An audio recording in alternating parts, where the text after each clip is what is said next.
Bismillahirrahmanirrahim. Assalamualaikum warahmatullahi wabarakatuh.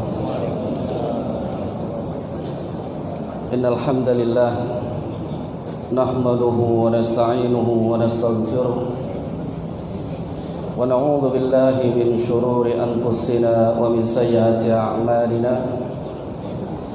Man yahdihillahu fala mudilla lahu wa man yudlil fala hadiya lahu.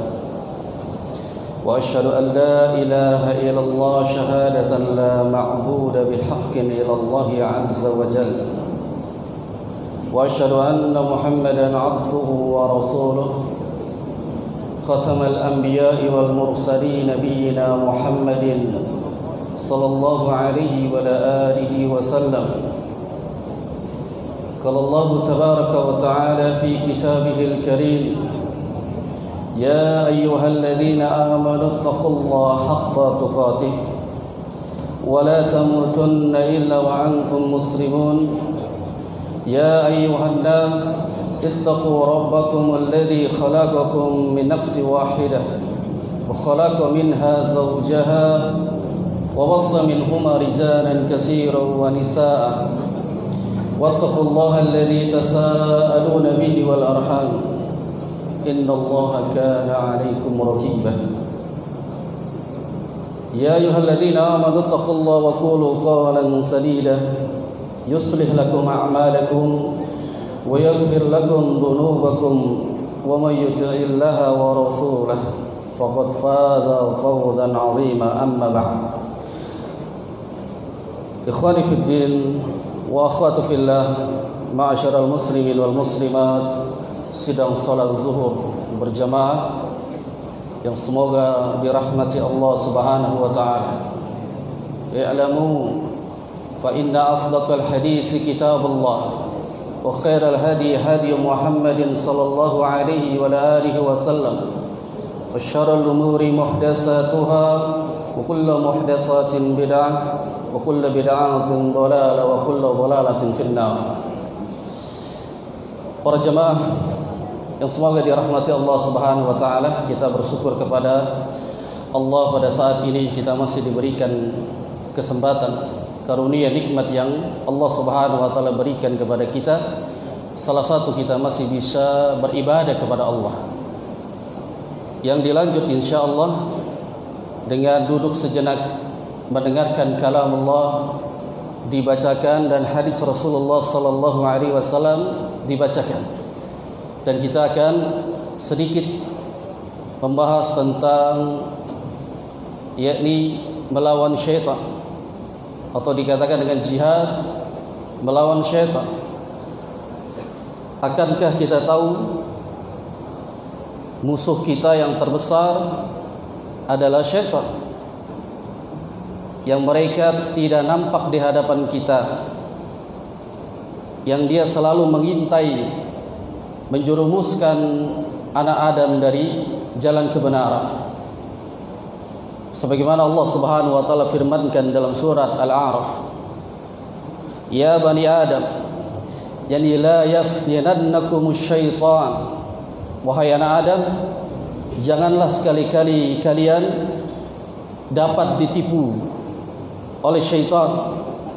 Kama akhraja abukum minal jannah, sebagaimana bapa kalian yaitu Nabi Adam alaihi salam tertipu oleh syaitan hingga akhirnya diturunkan dari surga.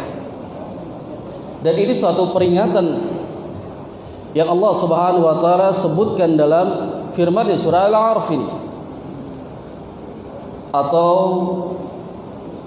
jelas kita menganggap bahwasanya syaitan ini adalah musuh yang terbesar. Anggaplah syaitan ini sebagai musuh. Yang Allah Subhanahu wa taala pun menyebutkan, "Innasyaitan lakum aduwwun fattakhidhu aduwwan." Sesungguhnya syaitan itu adalah musuh yang nyata bagi manusia. Ketika syaitan kita anggap sebagai musuh yang nyata bagi kita sebagai seorang yang beriman, maka Allah Subhanahu wa taala melanjutkan firman-Nya, "Innama yad'u hisbahu liyakunu min ashabis sa'ir." tidak lain syaitan ini mereka akan mengajak, menyuruh orang-orang yang beriman, orang-orang musyrikin, umumnya seluruh umat manusia, agar menempatkan dirinya bersama syaitan, yakni ashabus sa'ir, di neraka jahanam. Begitu besar syaitan akan menggoda umat manusia agar bisa mereka pun ikut bersamanya ke dalam neraka jahanam. Mereka sudah divonis, ditetapkan oleh Allah Subhanahu wa taala untuk menempati ashabus sa'ir finnar jahannam. Dia pun akan berusaha untuk mengajak sekutu-sekutunya untuk menempati sebagaimana ditempati oleh iblis dan bala tentaranya, yakni di neraka jahannam. Maka Al-Imam Ibnu Qayyim Al-Jauziyah rahimahullah taala ini menjelaskan dari ayat yang mulia ini di surat Al-Fatir. Ibnu Qayyim Al-Jauziyah mengatakan perintah Allah untuk menjadikan syaitan itu sebagai musuhnya ini menunjukkan akan keseriusan atau sekuat tenaga kita akan melawan syaitan, atau secara bahasa kita akan berjihad melawan syaitan. Jadi tidak main-main syaitan ini akan menggodanya, akan menempatkan dirinya bersama di neraka jahanam. Dan ketahuilah, senjata syaitan ini akan menjerumuskan anak Adam ini kepada manusia. Mereka memiliki dua senjata. Senjata yang pertama adalah syubhat, yang kedua syahwat. Ini senjata syaitan dan bala tentaranya untuk menjerumuskan umat manusia, yakni ke dalam neraka jahanam dengan syubhat dan syahwat.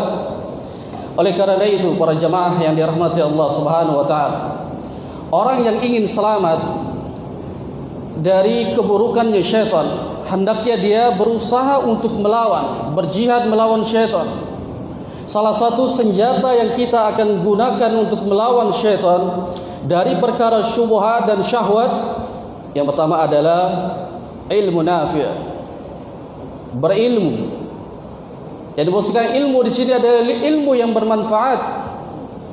Senjata ini yang kita akan melawan mereka, sebagaimana Rasul yang mulia sallallahu alaihi wasallam di setiap pagi setelah salat subuh ini membaca doa agar diberikan ilmu yang bermanfaat oleh Allah Rabbul Alamin, dengan doa Allahumma inni as'aluka ilman nafi'an.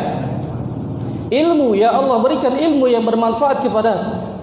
Ini Nabi yang mulia alaihi salatu wasalam tidak lain mengajarkan kepada para sahabat dan kepada umatnya.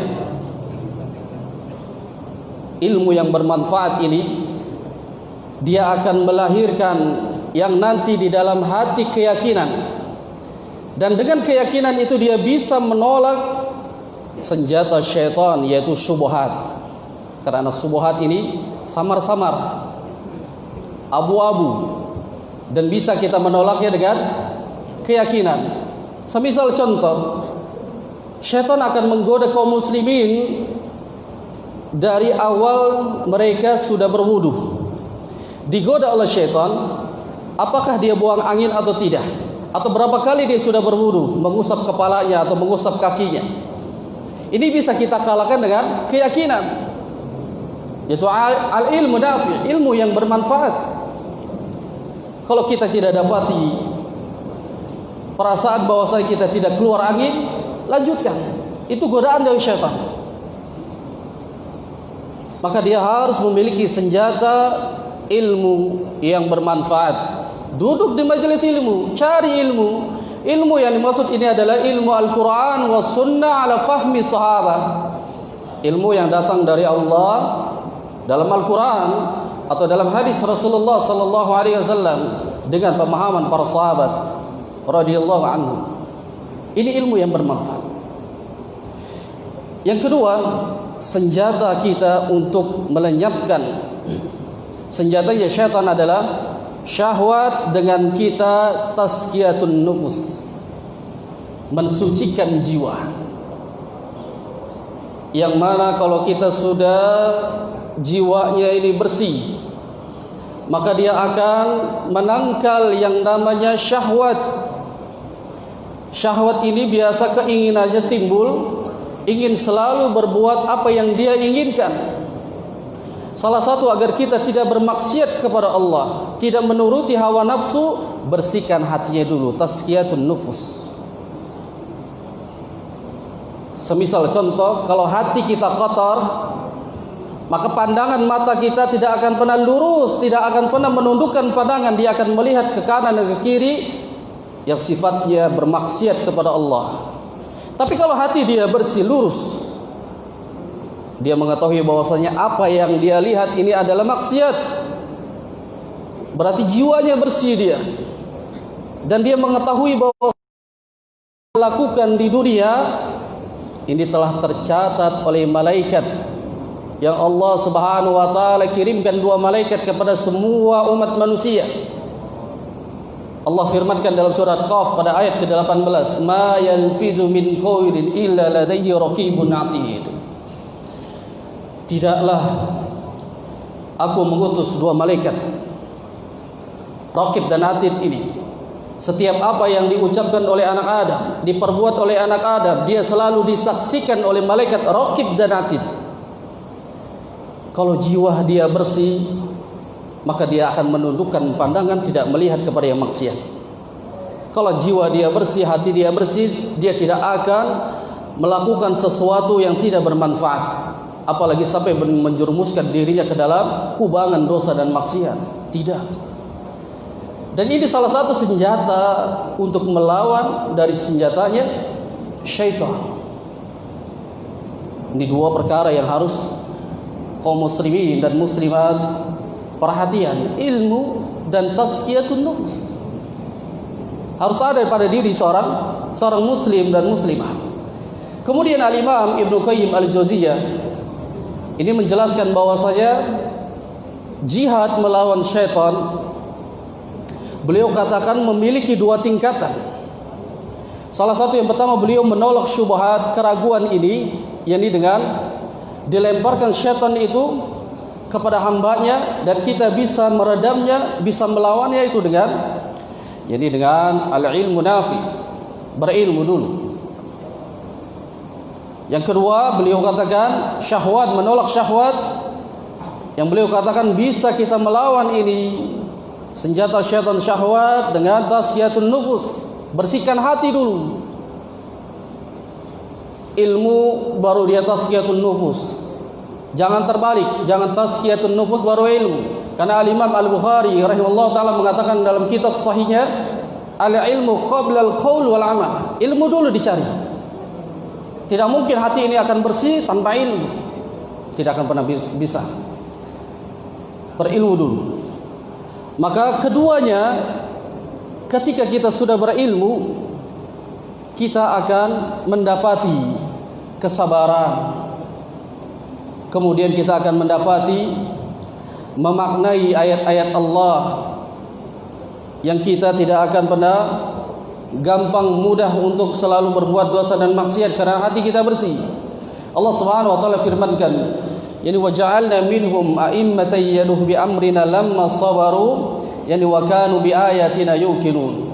Dan kami jadikan di antara mereka itu ada pemimpin-pemimpin yang memberikan petunjuk dengan perintah kami, yang kemudian mereka sabar, yang kemudian mereka meyakini ayat-ayat kami, yang mereka mendapatkan sabar dan meyakini apa yang telah difirmankan Allah Subhanahu wa taala. Kemudian salah satu kita akan berjihad melawan syaitan. Modal senjata kita yang pertama adalah beriman dengan mentauhidkan Allah dengan sebenar-benarnya.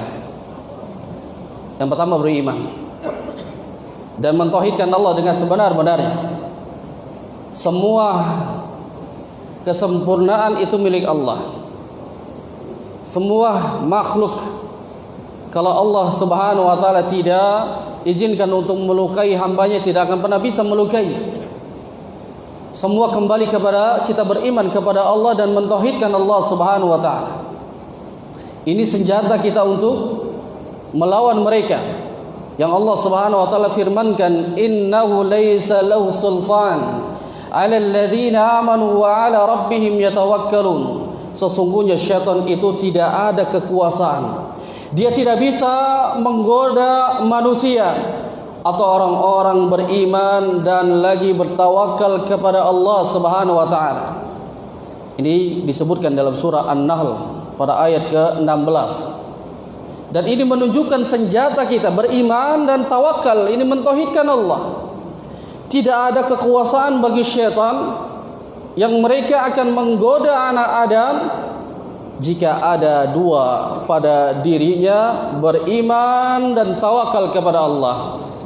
Yang dimaksud tawakal adalah mentauhidkan Allah Subhanahu wa taala.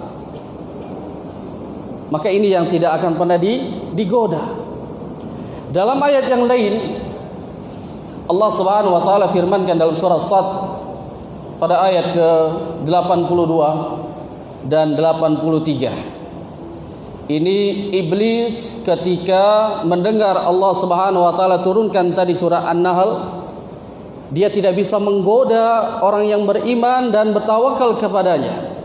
Lalu dia bersumpah demi kekuasaan Allah Rabbul Alamin. Yang diturunkan di surat Sad ini, iblis mengatakan qala fa bi'izzati. Jadi dengan kemuliaan, kekuasaan, yang iblis mengatakan, aku akan menyesatkan umat manusia seluruhnya. La aghwiyannahum ajma'in, kecuali illa ibadaka minhumul mukhlasin. Kata iblis, kecuali hamba-hambamu yang mereka sudah menjadi mukhlis. Makna mukhlis di sini adalah yang ketika dia beribadah kepada Allah, ikhlas di dalam ibadahnya. Dan ikhlas di dalam ibadah masuk ke dalam makna tauhid, ifradullahu bil ibadah. Dia mengesahkan Allah di seluruh ibadahnya. Yang dimaksudkan ibadahnya, dia tampakkan, dia ikhlaskan kerana Allah dan tidak membawa sedikit pun syirik kepada di dalam ibadahnya. Iblis menyatakan sendiri, illa ibadaka, jadi minhumul mukhlasin, kecuali orang-orang yang ikhlas. Dia enggak bisa menggoda jadi hamba-hamba yang ketika dia beriman kepada Allah, kemudian dia bertawakal kepada Allah, yakni mentauhidkan Allah Subhanahu wa taala. Maka harus ada pada diri seorang muslim dan muslimah untuk bisa melawan ini syaitan. Yang kemudian ayyuhal ikhwah wal akhwat ma'asyiral muslimin wal muslimat rahimakumullah. Dalam surah Al-Hijr pun Allah Subhanahu wa taala menyebutkan, inna ibadi laisa laka alaihim yani sultanan illa man ittaba'aka minal ghawin. Sesungguhnya hamba-hambaku tidak ada kekuasaan bagimu, yaitu kepada iblis dan bala tentaranya terhadap mereka, kecuali orang-orang yang mengikutimu, yaitu orang-orang yang sesat. Jadi Allah Subhanahu wa taala, hambanya tidak ada kekuasaan kalau dia mengikuti yakni iblis dan bala tentaranya. Mengikuti ini banyak, seperti sifat-sifatnya diikuti, yang nanti kita akan sebutkan. Dia mengikuti bagaimana tata cara makannya iblis, dia ikuti, dia akan menyesatkan pula. Dia mengikuti gaya caranya kehidupan iblis, ini pun dia akan disesatkan. Maka kita tidak boleh mengikuti mereka. Maka kita akan diselamatkan dengan ilmu dan tazkiyatun nufus. Senjata yang kedua yang kita akan melawan yakni iblis dan syaitan, yaitu berpegang teguh kepada Al-Quran dan Sunnah. Seseorang ketika dia berpegang teguh kepada Al-Quran, maka Allah Subhanahu wa taala menjaganya dan tidak akan disesatkan dari syaitan. Lihat firman Allah dalam surah Al-Zukhruf pada ayat ke-43. Wa man ya'su 'an dzikri rahman, barang siapa yang dia berpaling dari pengajaran Rabb, yakni yang Maha Pemurah yang dimasukkan Al-Quran. Siapa orang yang berpaling dari Al-Quran, dia berpaling meninggalkan Al-Quran, Maka Allah Subhanahu wa taala mengatakan nuqayyid lahu syaitanan, dia akan diikat oleh syaitan, mudah dikuasai, fahuwa lahu qarin, dan dia akan mengikutinya. Kerana dia telah meninggalkan Al-Quran. Al-Quran ini adalah diturunkan sebagai pedoman hidup bagi kaum muslimin. Jika dia meninggalkan Al-Quran, musibah, maka dia akan terus diiringi dengan syaitan agar menjerumuskan dirinya kepada kebinasaan, kepada maksiat, kepada dosa, kerana dia telah meninggalkan Al-Quran. Yang kedua, hendaknya dia mengikuti Rasul. Al-Quran tanpa sunnah tidak bisa diamalkan.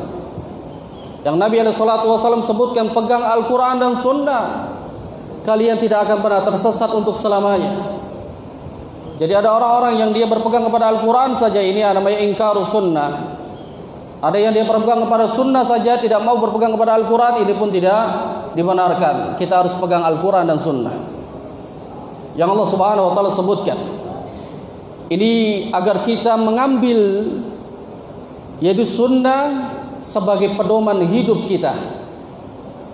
Allah Subhanahu wa taala firmankan dulu dalam surah An-Nisa.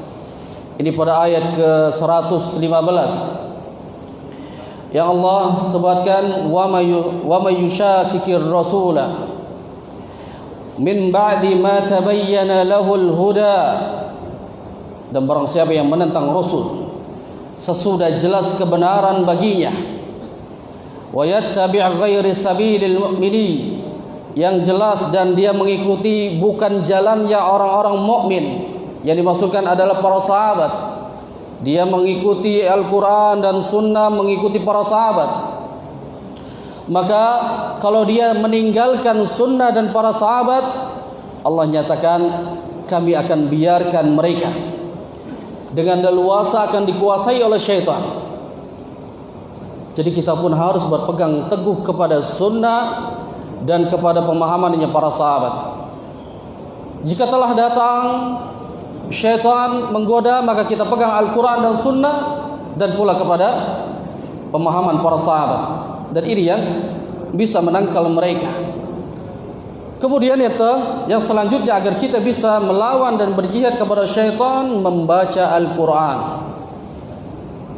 Membaca Al-Quran itu bisa menjauhkan dari syaitan, mengusir syaitan. Ini dikisahkan dalam sebuah hadis yang dikeluarkan oleh Imam Muslim, yang dari jalan sahabat Abu Hurairah radhiyallahu ta'ala anhu, yang Nabi sallallahu alaihi wasallam bersabda, la taj'alu buyutakum maqabir, janganlah kalian jadikan rumah-rumah kalian seperti kuburan. Yang dimaksudkan, jangan jadikan rumah kalian seperti kuburan yang tidak pernah dibacakan Al-Quran.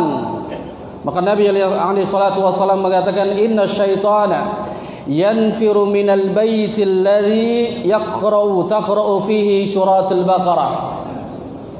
Syaitan itu akan lari dari rumah-rumah yang dimana di dalamnya dibacakan surat Al-Baqarah. Lari. Jadi ini bentengan buat diri kita dan keluarga di rumah dengan membaca Al-Quran. Makanya musibah seorang muslim dan muslimah tidak bisa baca Al-Quran. Musibah.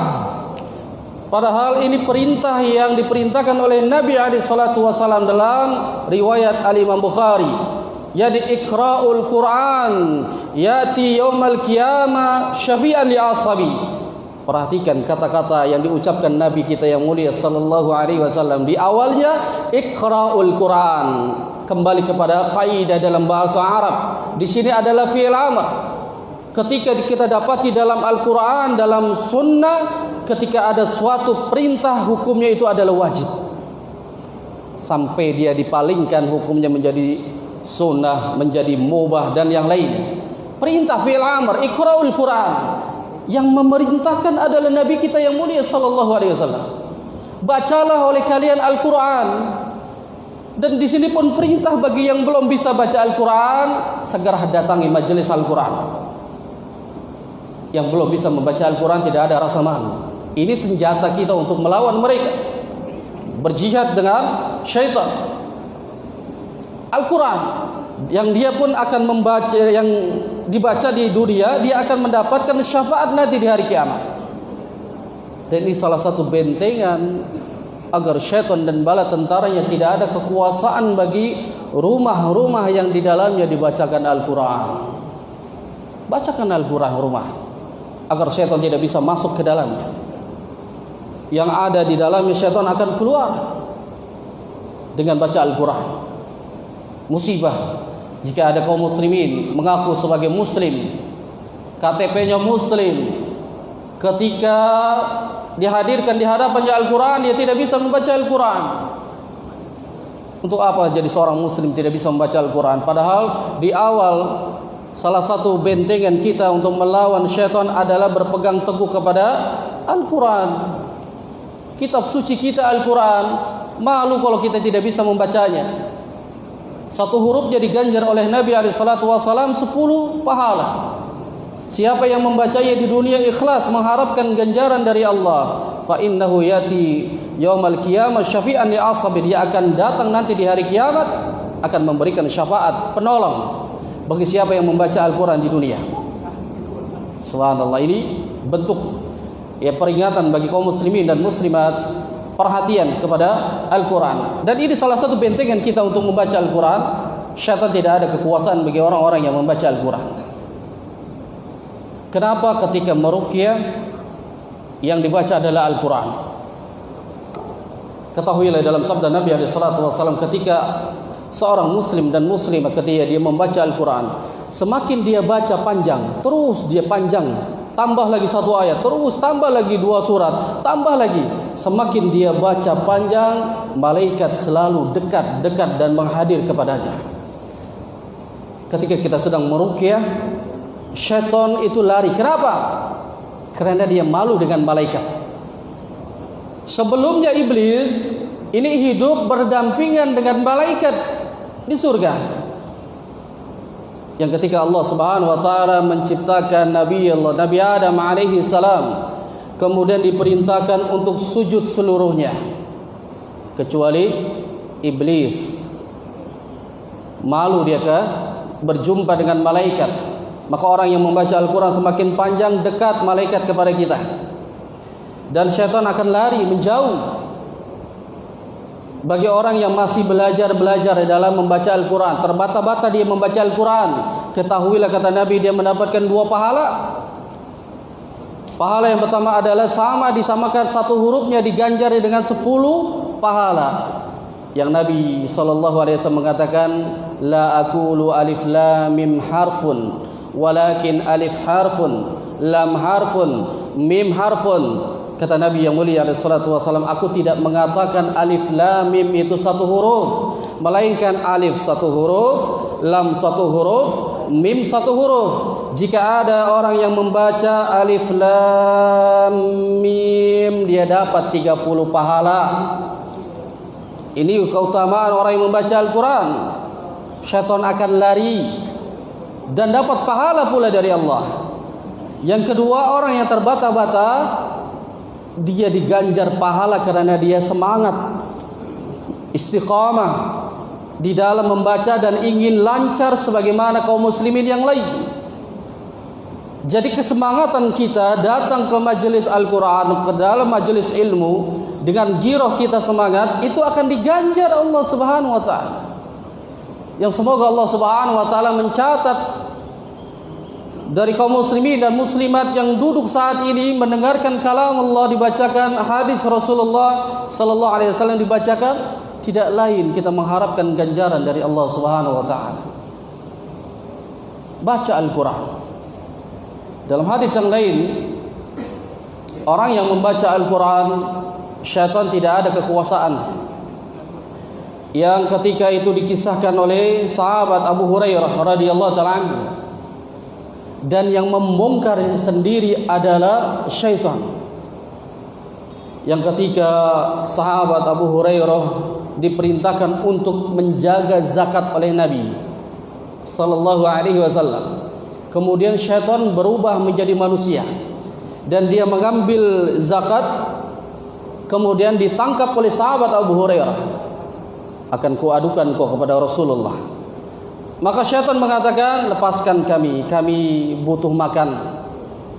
Ya, kami orang yang miskin katanya. Lalu dilepaskan oleh sahabat Abu Hurairah. Kemudian di esok hari dia datang lagi sampai ketiga kalinya dan mengatakan hal yang sama. Lalu ditangkaplah ketiga kalinya. Kata sahabat Abu Hurairah, tidak akan kulepaskan dan akan kuadukan kepada Nabi sallallahu alaihi wasallam. Maka syaitan mengatakan, lepaskan aku. Aku akan berikan satu bacaan yang ketika engkau baca, syaitan mana saja tidak akan bisa mendekatnya. Penasaran sahabat, bacaan apa itu? Maka syaitan mengajari, yaitu ayat kursi. Allahu la ilaha illa huwal hayyul qayyum dan sampai akhir. Lalu dilepaskan, diadukan kepada Nabi alaihissalatu wassalam. Lalu dibenarkan oleh Rasulullah sallallahu alaihi wasallam dan mengatakan kepada sahabat Abu Hurairah, tahukah engkau wahai Abu Hurairah, siapa yang datang selama tiga malam mengambil zakat? Tidak tahu ya Rasulullah. Ini menunjukkan bahwasanya sahabat tidak tahu kalau itu adalah syaitan. Hanya Nabi SAW yang mengetahui itu adalah syaitan. Ketahuilah, apa yang dia sampaikan, yaitu ayat kursi kepadamu, itu adalah benar, dibenarkan oleh Rasulullah. Yang kedua, Nabi mengatakan, yang kedua, sesungguhnya dia adalah kadzab, makhluk pendusta, dan dia adalah syaitan. Ternyata di sini ilmunya. Ayat kursi. Sebelum tidur baca ayat kursi. Yang Nabi SAW ajarkan sebelum tidur agar kita membuka telapak tangan kita, dibacakan ayat kursi, ditambah dengan kulhu, falak dan anas. Lalu kita tiupkan, diusapkan ke seluruh tubuh. Dan pada saat itu syaitan tidak akan mendekat sampai besok pagi. Dan ini pun bisa kita amalkan kepada anak-anak kita yang masih kecil, yang masih orok, yang masih bayi. Kita tiupkan, usapkan kepada mereka. Ini salah satu penjagaan bentengan kita kepada syaitan. Bagaimana mungkin kalau dia mau membaca ayat kursi, kalau dia sendiri tidak bisa baca Al-Quran? Kan ini permasalahannya. Makanya Nabi SAW perintahkan iqra'ul Quran, baca Al-Quran. Jadi pada saat ini agar kita bisa membentengi diri melawan kekejian syaitan, berjihad melawan syaitan, harus ada i'tiqad, bersungguh-sungguh di dalam hati. Yang belum bisa membaca Al-Quran sampai bisa baca Al-Quran. Yang sudah bisa baca Al-Quran, jangan tinggalkan Al-Quran. Jangan Al-Quran dijadikan setahun sekali. Dia baca setahun sekali, yaitu di bulan Ramadan. Ini orang-orang yang membaca hanya setahun sekali. Setiap hari dibaca. Setiap hari dibaca Al-Quran. Walaupun semalas-malasnya kita baca satu ayat. Satu ayat kita baca, ganjarannya berapa? Satu huruf dihitung dengan 10 kebaikan. Dari kita baca ta'awudz, kemudian basmalah, sampai kepada satu surat saja atau satu ayat saja. Subhanallah, ini ganjarannya besar ya. Maka kembali kepada Al-Quran agar kita bisa melawan, berjihad melawan syaitan. Kemudian yang selanjutnya, senjata kita bagi orang yang beriman, perbanyak zikrullah, berzikir kepada Allah. Ini bentengan yang kita harus pegang. Berzikir pagi, kemudian petang, atau di mana waktu kita istirahat, bekerja, atau yang lainnya, berzikir kepada Allah. Ini bentengan kita. Terkadang ada saja ketika kita saja dalam keadaan kita beribadah kepada Allah, syaitan membisiki agar kita tidak khusyuk beribadah di hadapan Allah. Biasanya syaitan itu membisiki kepada orang-orang yang sedang salat dalam beribadah kepada Allah dengan diingatkan sesuatu. Misalkan kita kehilangan kunci, kehilangan uang, diingatkan di dalam salat. Dan ini bentuk godaan. Maka dimanapun kita dalam aktivitas kita, zikir kepada Allah. Orang yang sedang bekerja di kantor, di lapangan, di mana saja, jangan lupa zikir. Biasanya itu dia datang tiba-tiba hingga akhirnya dia berbuat korupsi, menyita waktu, dan bahkan dia berbuat curang bagi orang yang bekerja di lapangan, bagi pedagang dan seterusnya. Zikir kepada Allah Subhanahu wa taala dimanapun kita berada. Zikir ini bentengan buat kita. Disebutkan dalam hadis Rasulullah sallallahu alaihi wasallam, hadis yang dikeluarkan oleh Al-Imam Ahmad. Ini kata Nabi alaihi salatu wasallam, sesungguhnya Allah memerintahkan kepada Nabi Yahya bin Zakaria yang ketika itu dengan 5 kalimat agar beliau mengamalkan dan memerintahkan kepada umatnya Bani Israel, yang kemudian diamalkan. Salah satu kalimatnya di dalamnya adalah, yakni Nabi Yahya bin Zakaria, aku perintahkan kalian untuk selalu mengingat Allah dengan zikir kepada Allah. Kenapa demikian? Yang beliau mengatakan, perumpamaan kita sedang dikejar oleh musuh, yang kemudian kita lari dan kemudian bersembunyi di balik tembok atau bentengan yang kuat, maka kita akan selamat. Kita akan selamat dari musuh tersebut. Lalu Nabi alaihi salatu wasallam mengatakan, dan sedemikian itu pula jika kita tidak berzikir kepada Allah, kita mudah dikuasai. Akan tetapi kalau kita berzikir, kadzalika yani al-'abdu la yahjuru nafs, senantiasa kita berzikir kepada Allah, minasyaitana ila bizikrillah, syaitan ini tidak bisa menguasai. Kerana di perumpamaan orang yang dikejar musuh, kemudian dia bersembunyi di bentengan, dan ini pula bentengan bagi orang-orang yang beriman, selalu berzikir kepada Allah. Ketika musuh itu datang, dia langsung lari dan terbentengi dengan Al-Quran dan zikir kepada Allah Subhanahu wa taala, mengingat Allah. Zikir dimanapun kita berada, berzikir kepada Allah. Jangan sampai kita meninggalkan zikir. Salah satu pula zikir yang kita harus rutinkan, yaitu zikir pagi dan zikir petang. Rutinkan. Atau zikir yang disebutkan oleh Rasulullah sallallahu alaihi wasallam, di setiap harinya kita harus berzikir, mengucapkan yakni alhamdulillah, subhanallah, Allahu akbar di setiap hari selesai dari salat yang 5 waktu, agar kita terbentengi dan selamat dari godaan syaitan. Dan itu bentuk daripada kita jihad melawan mereka.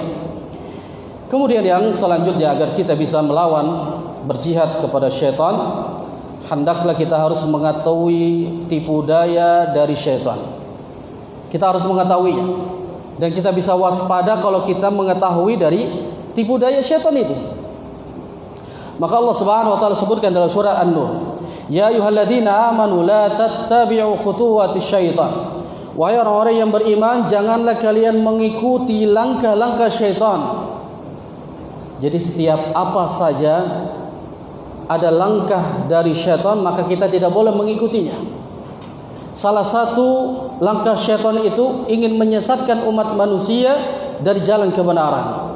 Salah satu tidak mau ia membaca Al-Quran, dijauhkan dari Al-Quran. Tidak mau mengerjakan yakni solat-solat sunnah, dijauhkan. Biasanya dia akan timbul rasa malas kalau dia sudah sunnah saja ditinggalkan. Nanti dia akan terkena yang wajib pun akan ditinggalkan.